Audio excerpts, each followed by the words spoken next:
भारत माता के। मित्रों जरा जोर से भारत माता के, भारत माता के। आज की करनाल में इस चुनावी सभा में हमारे बीच में हमको आशीर्वाद देने आए देश के गृह मंत्री माननीय श्री अमित शाह जी, मंच पर विराजमान हमारे प्रदेश के मुख्यमंत्री और प्रदेश के अध्यक्ष माननीय श्री नायब सिंह सैनी जी, उपस्थित सभी अन्य सज्जनवृंद, मेरे बुजुर्गों, नौजवान साथियों, माताओं, बहनों, पत्रकार छायाकार मित्रों, आज तो प्रत्यक्ष देश की एकता और सुदृढ़ता को जिन्होंने मजबूत करने का काम किया, गुजरात से ही देश के पहले गृह मंत्री सरदार वल्लभ भाई पटेल, उनके सपने को पूरा करने वाले आज फिर से हमारे गृह मंत्री सरदार वल्लभ भाई पटेल की तरह हमारे भाई अमित शाह जी देश की एकता अखंडता को सुदृढ़ बनाने के लिए जिस प्रकार से धारा 370 को नेस्तनाबूद किया, मैं उनका हरियाणा की जनता की ओर से बहुत बहुत स्वागत करता हूं, अभिनंदन करता हूं। माननीय गृह मंत्री जी, करनाल दानवीर कर्ण की धरती है। हमेशा करनाल ने, और न केवल करनाल बल्कि हरियाणा भी देशभक्ति और देश के प्रति बलिदानियों की धरती हमेशा समाज को, देश को देने के लिए तत्पर रहती है। मैं हरियाणा के 2,82,00,000 लोगों की ओर से आपका अभिनंदन स्वागत करता हूं।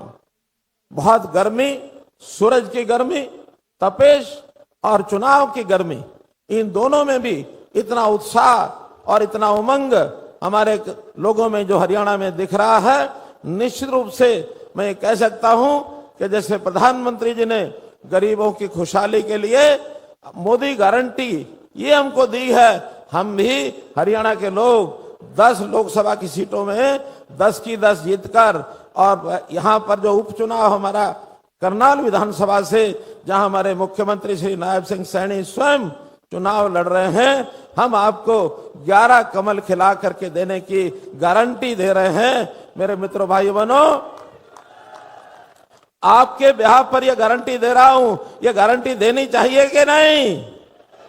ये गारंटी दे दो आदरणीय अमित शाह जी, हम 11 की 11 सीटें आपको दिलाने की गारंटी लेते हैं। इस प्रकार से जो देश में ऐसे ऐसे काम जनता जिसको बहुत वर्षों से इंतजार कर रही थी, चाहे वो राम जन्मभूमि की बात हो, धारा 370 की बात हो, 3 तलाक की प्रथा को समाप्त करने की बात हो, कॉमन सिविल कोड को फॉर्मुलेट करने की बात हो, अथवा गरीब के घर में हर प्रकार की सुविधा जो प्रधानमंत्री जी ने और आप लोगों ने मिलकर के दी है, यहाँ का समाज अभिभूत है। और इस समय जब हम गांव में जाते हैं, प्रचार अभियान के भारतीय जनता पार्टी जिस प्रकार से काम कर रही है, तीसरी बार देश के प्रधानमंत्री मोदी जी बने, और वो भी सामान्य बहुमत से नहीं बल्कि 400 पार के बहुमत का संकल्प ये हमारी जनता ने यहां लिया है। मुझे विश्वास है कि इस बार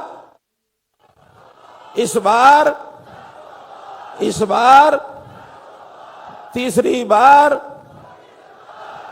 बार तो मैं तो यही कहूंगा कि जैसे देश भर में जो कुछ कांग्रेस में चल रहा है, बौखलाहट आई हुई है, केवल दिल्ली में बैठकर मां बेटे की इच्छा को पूरा करने की उनकी एक मनस्थिति, ऐसे ही हरियाणा में बापू बेटा वो कहीं ना कहीं मुख्यमंत्री का सपना लेते हैं, मां बेटा प्रधानमंत्री बनने का सपना लेते हैं। लेकिन जिस प्रकार का घटनाक्रम है, कांग्रेस को ये तबाह कर रहे हैं, नष्ट कर रहे हैं। और मैं तो ये भी कहता हूं कि राहुल गांधी, वो कहते हैं महात्मा गांधी का मैं अनुयायी हूं, महात्मा गांधी के बराबर तो पासंग भी नहीं है। हाँ, एक बात महात्मा गांधी जी की अवश्य वो पूरी कर रहे हैं। गांधी जी ने 1947 में कहा था कि कांग्रेस का काम जितना था हो चुका, अब कांग्रेस को समाप्त कर देना चाहिए। उस समय तो कांग्रेस के लोगों ने नहीं माना, लेकिन राहुल गांधी महात्मा गांधी के इस सपने को पूरा कर रहे हैं। इस समय कांग्रेस खत्म हो रही है। मैं तो यहां तक कहूंगा कि हमारे यहां मतदान 25 मई को हो। 25 मई कांग्रेस फिर गई, पिछली बार भी गई थी, इस बार भी जाएगी। 25 मई कांग्रेस फिर गई। 25 मई मैं तो आदरणीय गृह मंत्री जी आपको विश्वास दिलाता हूं कि लोकसभा के नाते 10 की 10 सीटें, करनाल लोकसभा एकदम सुरक्षित हाथों में है। बाकी सीटें भी हम जीत रहे हैं और साथ में ही करनाल विधानसभा, यहां भी कार्यकर्ताओं का जो उत्साह है, जनता का जो उत्साह है, एक तरफा ये लड़ाई है, निश्चित रूप से हम जीतेंगे। 4 जून को 11 कमल के फूल खिला करके आप लोगों की झोली में हम डालेंगे। मैं बहुत बहुत आपका आभार प्रकट करता हूं। बहुत बहुत धन्यवाद।